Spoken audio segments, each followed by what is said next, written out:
Une fois n'est pas coutume, notre pâtissière préférée Mélanie Méné nous réserve bien des surprises. Les Secrets du Chef, c'est le lieu idéal pour s'inspirer et trouver le matériel nécessaire pour de nouvelles aventures sucrées.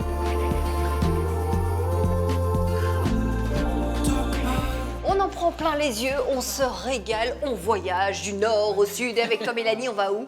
Aujourd'hui, Émilie, je te propose un gâteau de la Forêt-Noire. Donc, on part dans l'est, le sud-est. Oui, c'est plus ou moins ça. De toute façon, je fais pas la météo aujourd'hui, donc tu m'oublies, d'accord?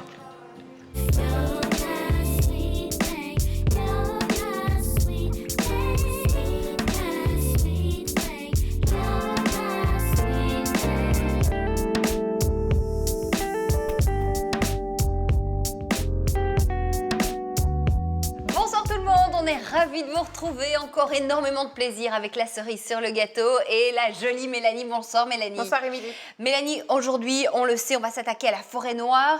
Gâteau assez compliqué, je pense, avec 3 couches. On a du boulot. Oui, mais alors c'est aussi un gâteau qui est ultra gourmand.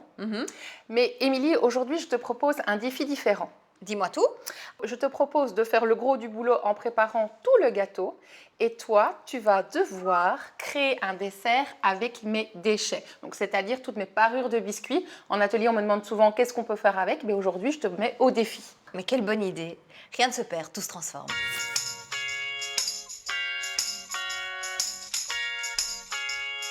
La Forêt-Noire, elle est composée de quoi? Alors, elle est composée d'un biscuit au chocolat, d'une crème chantilly et de cerises. Comme un espèce de cake. Oui, mais c'est plus léger. C'est vraiment très très léger. Comme c'est un gâteau sur plusieurs couches, si tu mets du cake dedans, t'en as pour 50 personnes avec ton petit gâteau. Génoise, nous voilà. Les indispensables de cette recette, c'est le sucre fin, les œufs pauvres en cholestérol, une farine artisanale du moulin de Venn-Simon et une bonne poudre de cacao amer. Voilà Mel, mon boulot est fait. Parfait. À toi de jouer. On part sur quoi? Normalement, traditionnellement, quand tu fais une génoise, tu la cuis au bain-marie. Tu cuis les œufs avec le sucre au bain-marie. Ici, on saute cette étape et on va directement battre les blancs avec le sucre. Et ce qui est très important pour cette recette, c'est de battre les blancs très longtemps.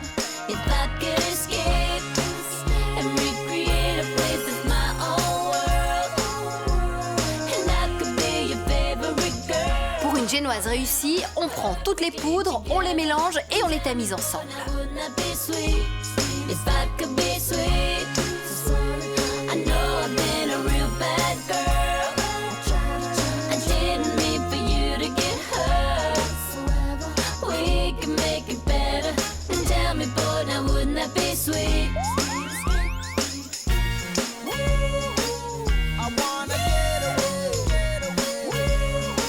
Une fois que les blancs sont bien montés, on ajoute les jaunes. Et voilà les œufs. Alors, Émilie, maintenant tu vas tamiser ta poudre et moi je vais mélanger au fur et à mesure. Ça va?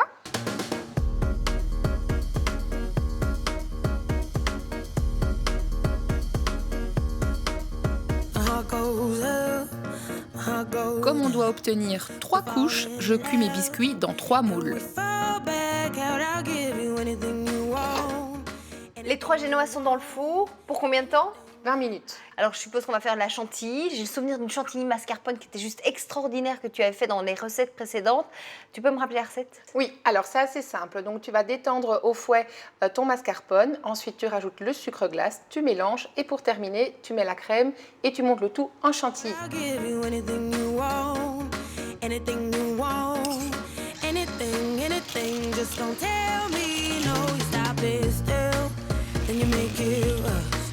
You're like a pill that I just can't trust. You tell me to stop, but I keep on going. Tell me to stop, but I keep on going. Tell me to stop, but I keep on going. Keep on, keep on, keep on. You'll never stop this day. I will never let you go. Well, who am I to say? Maybe by now you should know. You got your somebody calling. Et voilà la partie pour toi. Tu fais ta petite maline, mais moi aussi je vais faire ma petite maline, puisque regarde, j'ai prévu des verrines. Ouh, elle est maline! Ouais, tu vois, il y en a là-dedans.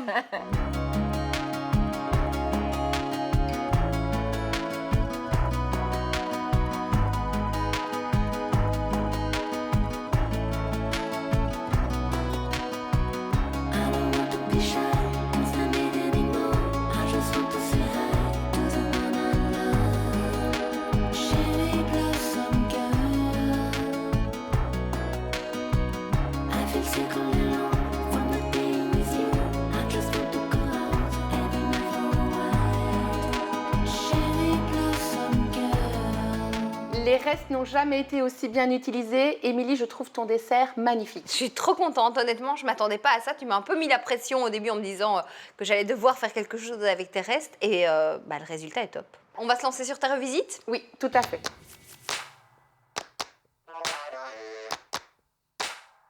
On a fait le biscuit, la chantilly mascarpone. Ici, j'ai les cerises du Nord où on va utiliser le jus pour réaliser un sirop pour imbiber nos biscuits. Et alors, en plus, moi, je vais réaliser un petit crémeux au chocolat. Une sorte de ganache. C'est pas tout à fait la même chose. La base, c'est une crème anglaise. Ok, et moi donc je pars sur le sirop. Pour un goût intense en chocolat, j'utilise le chocolat noir Véliche 72%. Of the bluebird as she sings. The 6 o'clock alarm would never ring.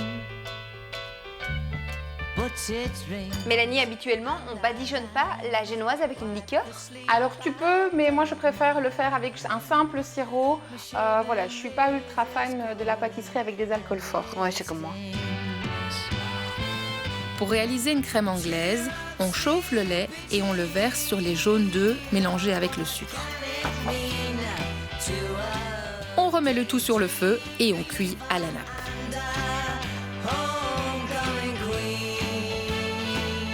Pour terminer, j'ajoute le chocolat noir. Versé dans un récipient et filmé au contact. Now you know how happy I can be. Oh, and our good times. Mélanie est dans son trip, on va la laisser travailler. Pendant cela, moi je vais faire un petit cappuccino de façon très facile avec énormément de mousse de lait. C'est logique, c'est un cappuccino. Mais pour avoir un goût prononcé quand même du café, on va partir sur un fortissimo espresso force 10.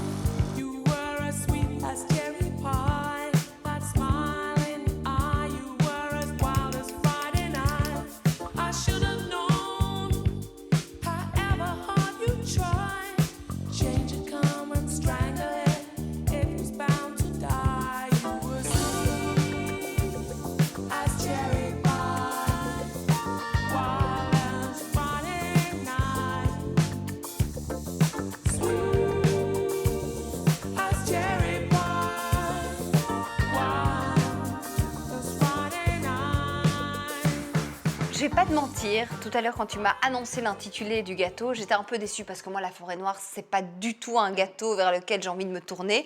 Mais là c'est tellement beau, tu nous fais voyager, bravo. Merci. Écoute, en tout cas, c'est le but aussi, c'est de pouvoir revisiter les grands classiques à ma façon en donnant un côté plus moderne. Eh ben chapeau, on va manger ça? Non, on va manger ça. Ouais, ce sera plus facile je crois. Et surtout, on fait notre petite photo. Restez avec nous dans quelques instants à vos fourneaux sur RTL TVI. Tchim tchim, santé! Baby, baby, baby, don't leave me. C'est bon parce qu'en plus, ton biscuit, c'est ramolli. C'est du capon.